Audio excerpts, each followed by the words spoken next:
ராசிக்கு இந்த குரு பயிற்சி எப்படி இருக்குது? இன்றைக்கி ஒரு நாள் குரு பலன், குரு பார்வை உங்களுக்கு இருக்குது. ஆனால் நாளைக்கு மாறும்போது குடும்பம், வாக்கு, தனஸ்தானத்துக்கு போய் பார்க்க போகிறார். அதனால் மனைவி சொல்லே மந்திரம். மனைவி சொல்கிறத கொஞ்சம் காது கொடுத்து கேளுங்க. ஆனால் நீங்கள் திறமான முடிவு எடுப்போங்க, ரொம்ப தெளிவாக பேசக்கூடியவங்க, எல்லாம் கரெக்டு. உடல் ஆரோக்கியத்தில் மிக கவனமாக இருக்கணும்.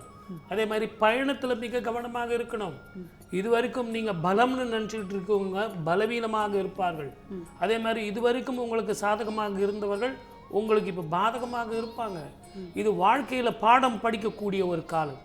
உடம்பு ஆரோக்கியத்தில் நீங்கள் கவனம், பணம், மனம், இது எல்லாமே பாதிக்கக்கூடிய விஷயங்கள் நடக்கும். எளிதாக நீங்கள் ஓவர் ஃபோனில் வேலை முடிஞ்சது இப்போ நேரில் போனால் கூட நடக்காது. ஆகவே சனியின் தாக்கம் எப்படி, ராகுனுடைய சேர்க்கை எப்படி, அதே மாதிரி குரு உங்களுக்கு எங்கே வரார் அப்படிங்கிறத பார்க்கணும். அந்த பார்வை ஒன்று தான் உங்களுக்கு சாதகம். ஆகவே இந்த ஒரு வருஷம் மிக கவனமாக இருக்கணும். அடுத்து பார்த்தீங்கன்னா உங்களுக்கு அஷ்டம சனியின் காலம். அதனால் இப்போவே உங்களுக்கு ப்ரீலூடாக இருக்கும். அடுத்து நடக்க போகிற விஷயங்களில் இதையெல்லாம் தெளிவாக நீங்கள் கிரகிச்சு சாதகமாக இருந்தால் இந்த ஆண்டு உங்களுக்கு குரு பயிற்சி சாதகமாகவும் இல்லை, வேதகமாக இருக்காமல் பார்த்துங்க. அப்படி இருந்தால் இந்த ஆண்டு உங்களுக்கு அற்புதமான ஆண்டு. நீங்கள் செய்ய வேண்டியது ஆதித்ய இருதயம், சூரிய நமஸ்காரமும் இரண்டும் சேர்ந்தால் உடல் ஆரோக்கியம், மன நிம்மதி, சந்தோஷம், குடும்ப சந்தோஷம், அந்த தெய்வ பக்தி உங்களுக்கு மன நிம்மதியை தரும். வாழ்க வளமுடன். All the best. சார், சிம்ம ராசிக்கு உங்களுடைய பார்வை எப்படி இருக்கும் சார்? திருச்செந்தூர் சரண்டாயிடுங்க. திருச்செந்தூருக்கு எப்படியாவது ஓடிடுங்க ஒரு 45 நாளுக்குள்ள. தர்ஷனம்லாம் அவங்க கிடைக்கலனாலும் பரவாயில்ல, தொலைவில் வந்து சாமி கிட்ட நான் வந்துட்டேன்னு மட்டும் ஒரு அட்டண்டன்ஸ் போட்டு. 10ல் வரக்கூடிய குரு 9ல் இருந்து, அதனால் கண்டிப்பாக குரு பார்வைக்கு பலம்னு எல்லாரும் சொல்லணும். தொழிலில் ரொம்ப கவனமாக இருக்கணும். தொழிலில் முந்திரி கொட்டைத்தனம்லாம் பண்ணிங்கன்னா தொழில் இல்லாத ஆகிடும். தொழில்னா உத்தியோகம், வியாபாரம், படிப்பு கூட தடையாகும். ரொம்ப கவனமாக இருக்கும். ஹெல்த் விஷயத்தில் கண்டிப்பாக ஒரு நிறைய விஷயம் அப்டேட் நல்லாயிருக்கும். ஆனால் குடும்பம் தேவையில்லாத பாதிப்பு ஏற்படும். ஏன்னா உங்களுடைய ஓவர் டாக், ஓவர் பொசசிவ், நான் தான், எனக்கு எல்லாமே தெரியும், இதெல்லாம் தயவுசெய்து வேணாம். 7ல் சனி அண்ணன் சொன்னது. அடுத்தது அஷ்டம சனி. இன்னும் 4.5 வருஷம் போட்டு பார்க்குறதுக்கு சனி ரெடியாக இருக்குது. இந்த 4.5 வருஷத்தில் இந்த குரு இப்போ 10ல் இருக்கிறனால தொழிலை கொஞ்சம் ஸ்டடி பண்ணிக்கணும். இப்போ ஏதாவது தொழில் கட்டுதுன்னா அடுத்த 4.5 வருஷத்துக்கு ஹெல்ப் இல்லாத போய்டும்.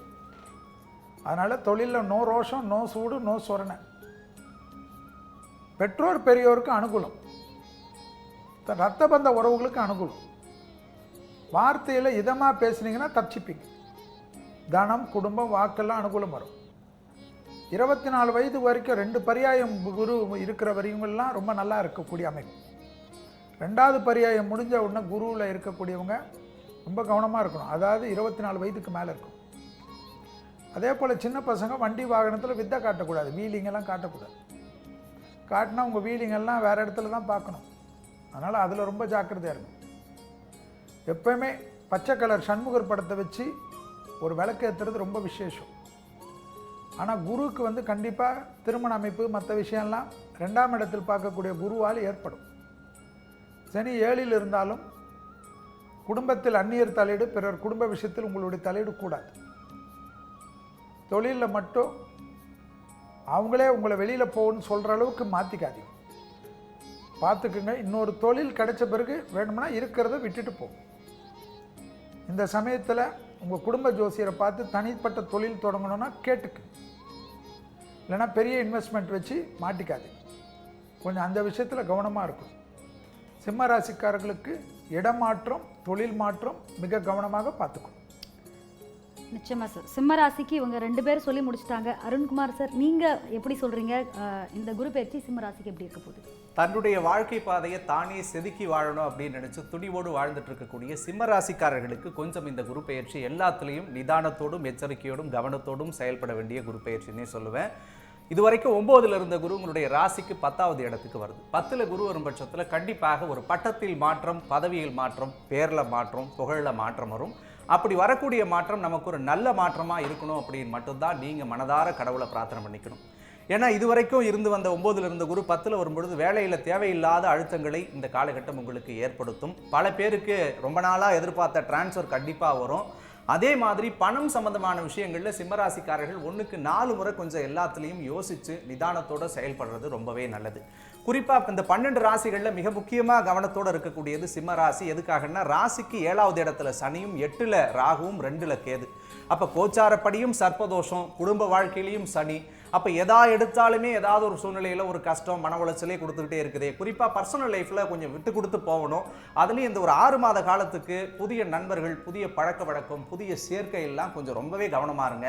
இன்னும் ஒரு ஹிண்ட் சீக்கிரமாக சொல்லணும்னு சொன்னால், அதிகமான அன்பு, பாசம், காதலை உங்ககிட்ட யார் கொடுக்குறாங்களோ அவங்ககிட்ட தயவு செஞ்சு கொஞ்சம் எச்சரிக்கையோடு நீங்கள் செயல்படணும். அப்படி இல்லாட்டி இந்த 1 வருடம் கழித்து, அந்த 1.5 வருஷம் கழித்து அதுவே ஒரு ஆறாத வடுவாக உங்களுக்கு வர்றது மாற்றவே முடியாது. அதற்கடுத்தது சிம்மராசிக்கு 2வது இடத்தை குரு பார்க்குறாரு. அப்போ 2 குரு பார்க்கறதுனால கேதுவால் இருந்து வந்த பல்வேறு விதமான கஷ்டங்கள் எல்லாமே தீரும். படிக்கிற மாணவர்களுக்கு விரும்பிய துறையில் உங்களுக்கு சீட்டு கிடைக்கும். அதே மாதிரி குடும்ப வாழ்க்கையில் 7ல் சனி இருந்து கெடுத்தாலும் அந்த இடத்துல இந்த குரு பலன் இருக்கும்போது ஓரளவுக்கு விட்டு கொடுத்து போகக்கூடிய எண்ணத்தை ஏற்படுத்தக்கூடிய அடிப்படையில் இருக்கும். சிம்மத்துக்கு ஒரு ஃபேவரபிளான ஒரு இடம்னு பார்த்தோம்னா 4வது இடத்தை குரு பார்க்குறார். ஸோ 4ஆம் இடம் என்பது தாய், மன, வீடு, வாகனம், தொழில் சாணம். அப்போ அம்மாவோட உடல் நலத்தில் ஏதாவது பிரச்சனை இருந்துச்சுன்னா அது சரியாகும். தொழில்முறை சார்ந்த விஷயங்களில் இடுபறியில் இருக்கக்கூடிய ஒப்பந்தங்கள்லாம் கையெழுத்தாகக்கூடிய சூழலை தரும். புதுசாக வண்டி வாகனம் ஏதாவது நீங்கள் மாற்றணும்னு நினைச்சீங்கன்னா கண்டிப்பாக அந்த வண்டி வாகனத்தை மாற்றக்கூடிய அமைப்பு உண்டு. உடல்நலன் சார்ந்த விஷயங்கள் இருக்கக்கூடிய பிரச்சனைகளும் சரியாகும். ஸோ ஒட்டுமொத்தத்தில் எந்தெந்த விஷயத்தில் கவனமாக இருக்கணும்னா தயவு கூர்ந்து பழக்க வழக்கத்தில் ஜாகிரதையாக இருங்க. ஆணாக இருந்தால் பெண்கள்கிட்ட கவனமாக இருங்க, பெண்ணாக இருந்தால் ஆண்கள்கிட்ட கவனமாக இருங்க. அப்படி இல்லாட்டி ஒரு தேவையில்லாத சொல்லுப்படி அது கொண்டு வரும். இதில் மட்டும் எச்சரிக்கையாக இருங்க போதும்.